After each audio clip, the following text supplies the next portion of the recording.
Residents at Brightview Senior Living Communities enjoy enhanced possibilities, independence, and choice. Brightview Dulles Corner in Herndon and Brightview, Great Falls, offer vibrant senior independent living, assisted living, and memory care services through various daily programs and cultural events. Chef-prepared meals, safety and security, transportation, resort-style amenities, and high-quality care. Everything you need is here. Discover more at brightviewseniorliving.com. Equal housing opportunity. Hey, I'm Paige DeSorbo, and I'm always thinking about underwear. I'm Hannah Berner, and I'm also thinking about underwear, but I prefer full coverage. I like to call them my granny panties. Actually, I never think about underwear. That's the magic of Tommy John. Same. They're so light and so comfy, and if it's not comfortable, I'm not wearing it. And the bras, soft, supportive, and actually breathable. Yes, Lord knows the girls need to breathe. Also, I need my PJs to breathe and be buttery soft and stretchy enough for my dramatic tossing and turning at night. That's why I live in my Tommy John pajamas. Plus, they're so cute because they fit perfectly. Put yourself on to Tommy John. Upgrade your drawer with Tommy John. Save 25% for a limited time at TommyJohn.com/comfort. See site for details.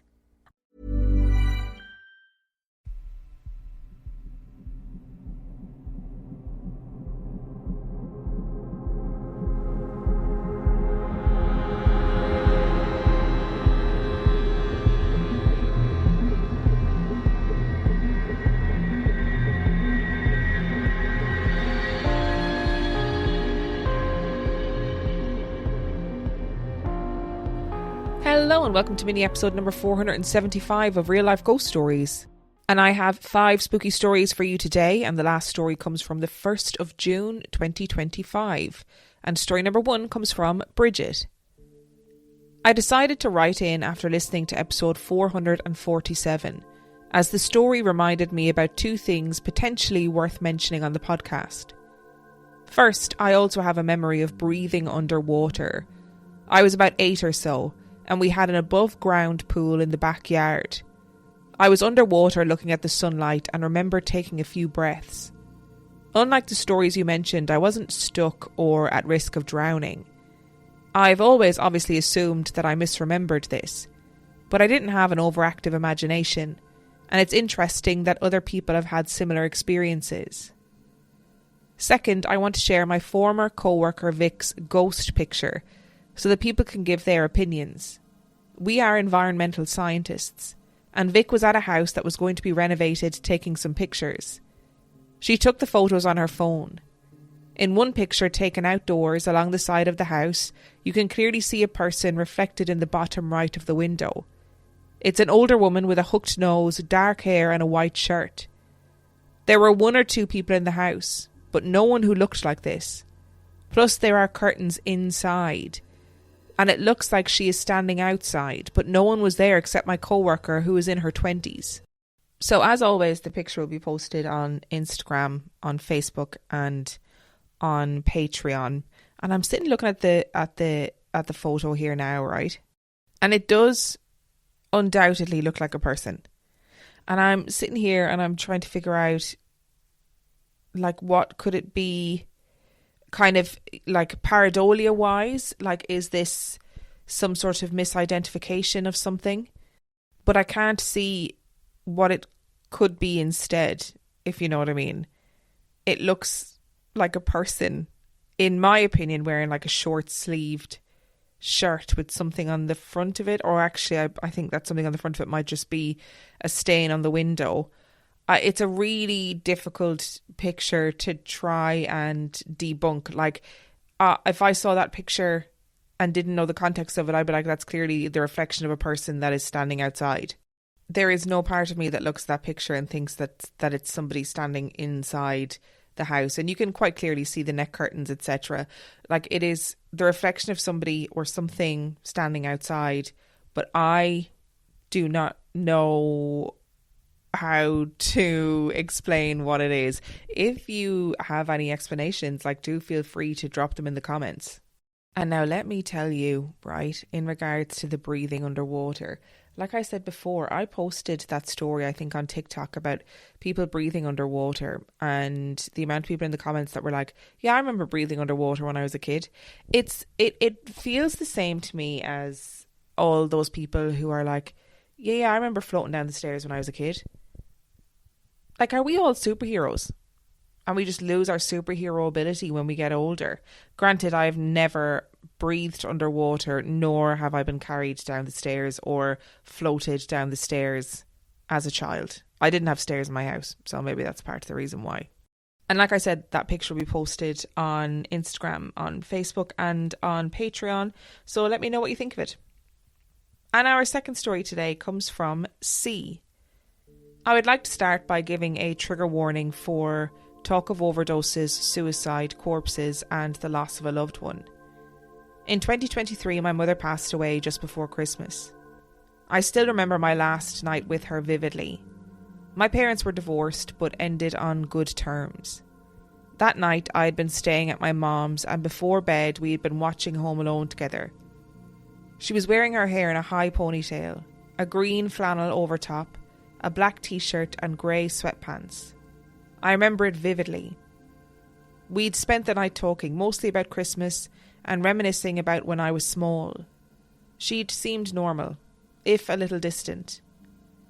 That night she kissed my forehead and told me good night. She hadn't done that since I was very small. Normally she'd go to bed before me, but she'd stayed up this night under the guise of wrapping Christmas presents. I'd gone to bed leaving my phone off silent.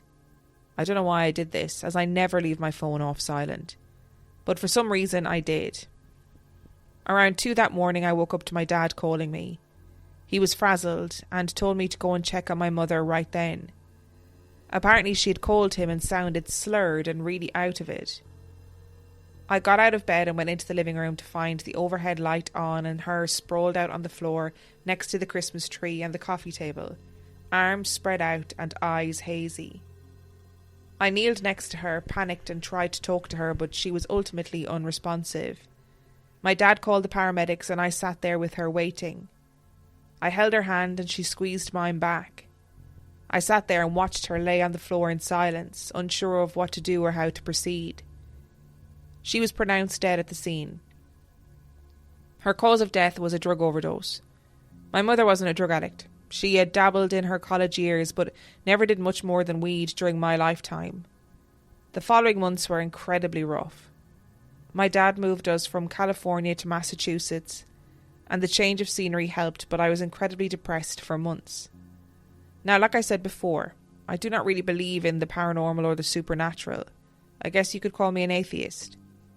However, the summer after my mother's passing, I had an incredibly strange series of experiences that I feel that I should share. No one was able to definitively say if my mother's death was a suicide. She didn't leave a note or a goodbye or anything. I relived that night over and over in my head, trying to come to terms with what exactly had happened. The question plagued me. Had my mother killed herself? Could I have done more? Could I have saved her even? That summer, my dad and I visited my maternal grandparents and my great-grandma. My great-grandma lives in my mother's childhood home, and we had been staying with her during our trip. My dad was staying in the guest room, so I was stuck in my mother's childhood bedroom. That within itself was an incredibly emotional experience. The first 2 nights nothing happened, but on the 3rd night I had an incredibly vivid dream. I was sitting in a flower garden, mostly filled with poppies. I'm a big gardener, as was my mother, so a lot of my dreams revolve around flowers and plants. However, this one felt odd.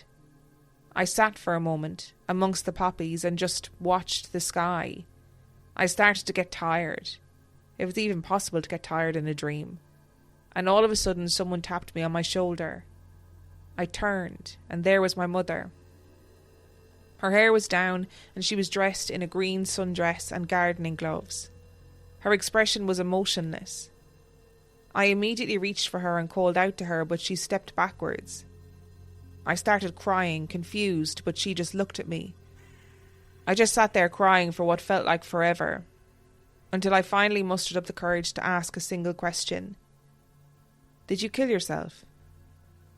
She didn't reply. She just stared at me silently. She silently plucked a poppy from the field and leaned forward to tuck it behind my ear. She smoothed my hair back and pulled away, and I woke up in tears. I tried to brush it off, told myself it wasn't her visiting, that she would never ignore me like that. But I went into the kitchen for breakfast. I was greeted by my great-grandmother and a bowl of poppy seed muffins. My great-grandmother and my grandma both hate poppy seeds, so there was no way she would have ever bought or made them. I was so stunned that I had to excuse myself to the bathroom to cry and process. A day later, my dad took me to a local thrift shop since I love thrifting. We mostly looked through clothes and music. My mom and I both love country music. I ended up spotting a chest with the CDs and opted to open it, assuming there would be more music inside. Instead, I found 2 vinyl records, one for Johnny Cash and one for Dolly Parton, both wrapped in a green flannel that smelled like dirt. I was so startled by it, it rocked me to my core. I got up to ask the cashier about the chest, and they said, "Oh, that's strange. It was empty when we got it. Someone probably stashed those there to come back for when they have the money. People do that a lot here." I just nodded silently. I love Johnny Cash. My mother loved Johnny Cash. It felt too specific. I ended up buying the Johnny Cash vinyl but left the 2 other items. Those were the only 2 experiences I had after my mother passed, and more or less the only 2 paranormal experiences I've ever had. I have no idea what to make of either of them, but they make me sad to think about. Oh God, this story. I just want to say, what a harrowing experience for you, and for everybody involved, obviously. And I've not experienced losing somebody by suicide or losing somebody to a drug overdose, accidentally or otherwise, or lost somebody in a way that left me wondering, right? I do know what it feels like to wonder whether there is anything more that you could have done. So I empathise with that side of your story. And it's very easy for people on the outside to say, no, there isn't anything more that you could have done, so you need to let that go, because, there's a part of you, obviously, that will always wonder. And I'm obviously remiss to say this is how you should feel and this is what you should think, and, these are the things that you should take away from this story. So there is no part of me that means to be flippant or abrasive when I say these things. From an outsider's perspective, I do think that there is a certain beauty and poeticness to your dream about your ma. Like you were sitting in a flower garden mostly filled with poppies, and poppies are a flower of remembrance, and it was something that you and your ma shared, being avid gardeners. I think it's really interesting that that's where you saw her, in a garden surrounded by flowers, something that was a shared love for you.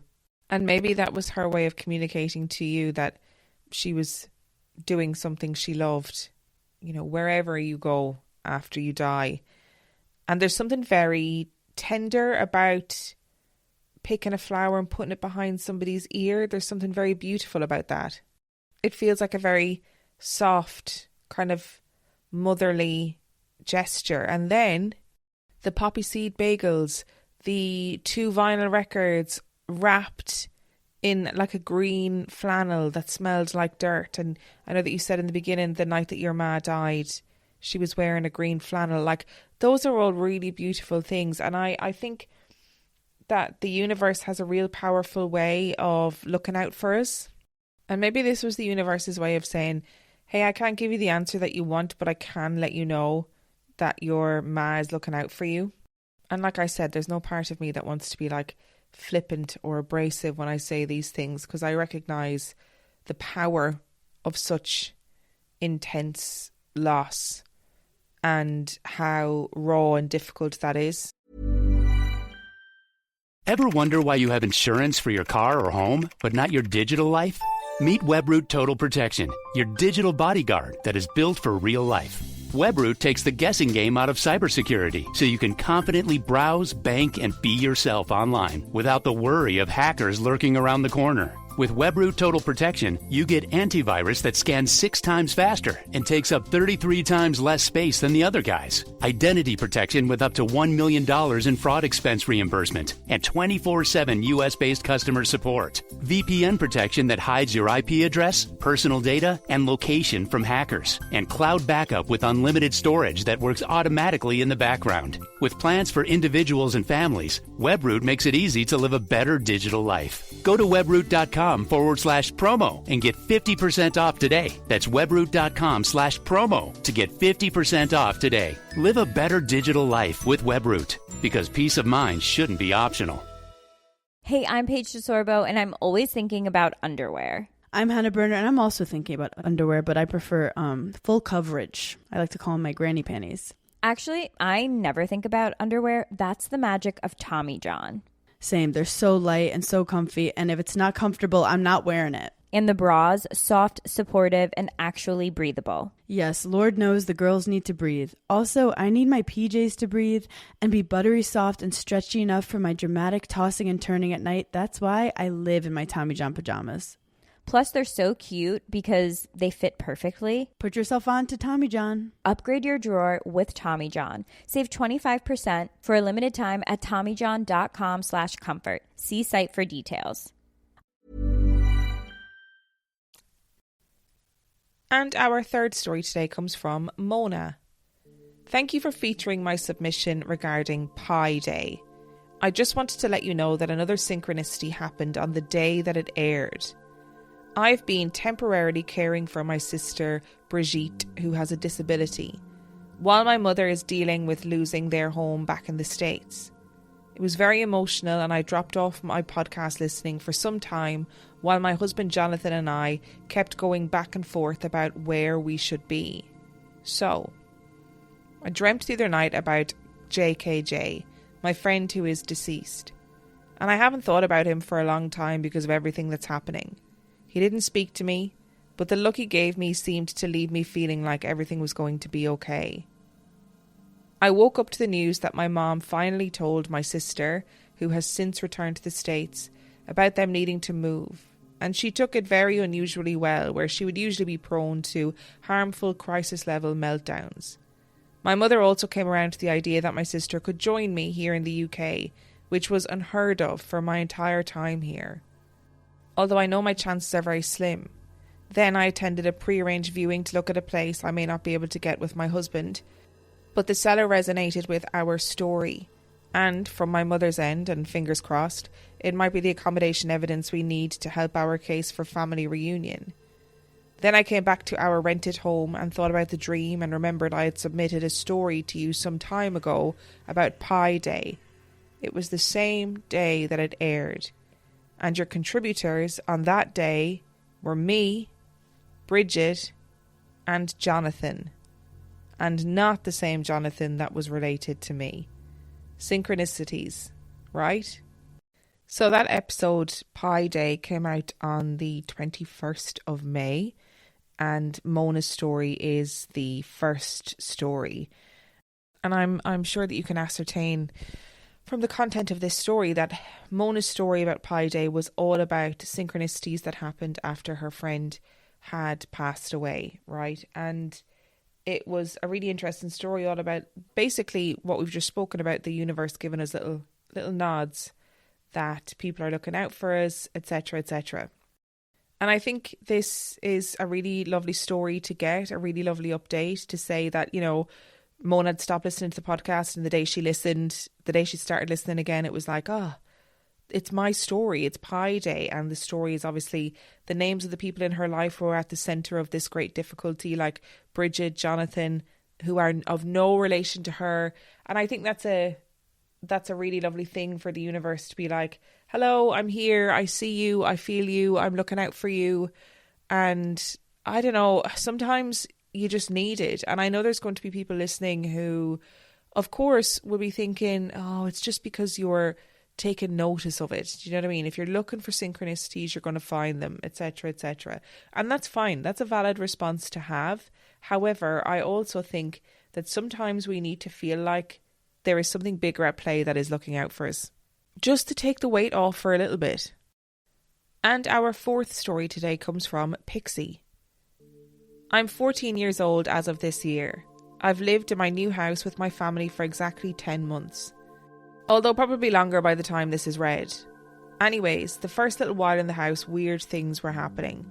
The lights in my room would turn on and off over and over again. At first, it was helpful. Then it was sort of obnoxious. And I would say, hey, I needed the lights. They would flicker on and off and no one would even touch the remote. Then there was the knocking in the walls. My mom claims the ghost in our house is an elderly lady. I forgot her name. I felt someone or something blowing directly into my ear. I've no clue if there's only one ghost or multiple. We haven't had much activity in the last 3 or 4 months, with only one fleeting moment of the lights rapidly flashing on and off in my room. Kind of sounds like maybe things are calming down a little bit, which can only be a good thing, right? Maybe it was the move. Maybe it was, your family moving in that made the activity ramp up a little bit. Do you know what I mean? And made whatever is in the house was just being like, hello, I'm here just to let you know, lights turning on and off, banging on the walls, blowing in your ear. It's all very attention-seeking behaviour. So I wonder if now that you've been there for a period of time, that it has settled down a bit because it's like, oh, okay, these people are here and they're hanging around for a while.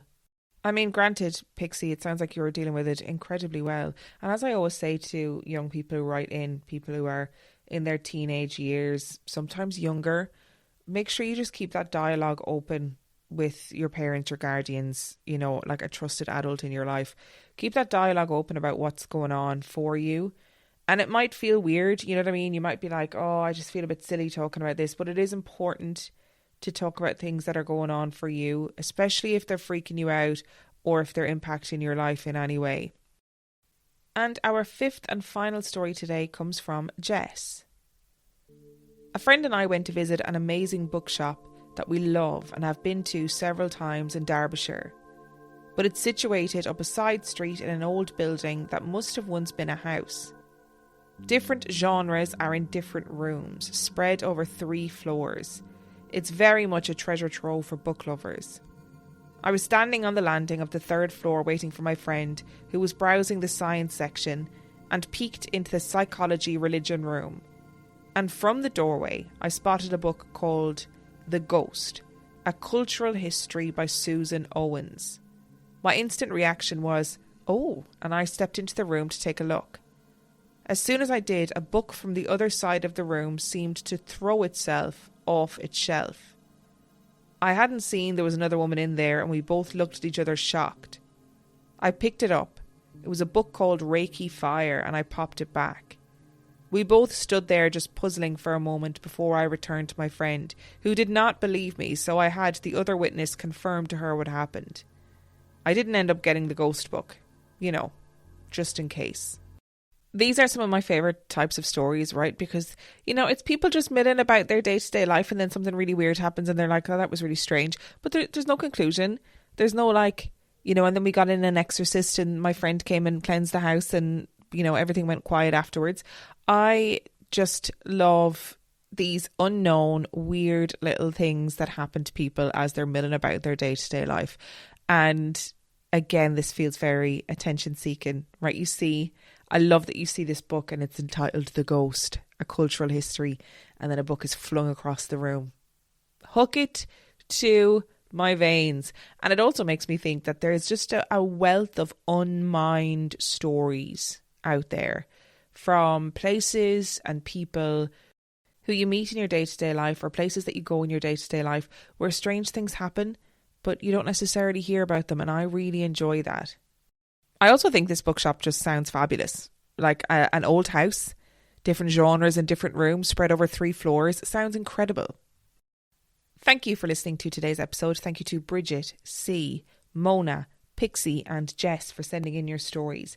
Remember, the last story came from the 1st of June 2025. And if you would like to send in your story, you can do so by emailing it to reallifeghoststoriespodcast@gmail.com. You can also check out the website reallifeghoststoriespodcast.com. And if you are desperate for some extra content, you can subscribe to the Patreon. That is patreon.com/reallifeghoststories, where for $5 a month or $2 a month, you can get access to heaps of extra content, as well as every single main and mini episode completely ad-free. And on that note, I shall see you next time.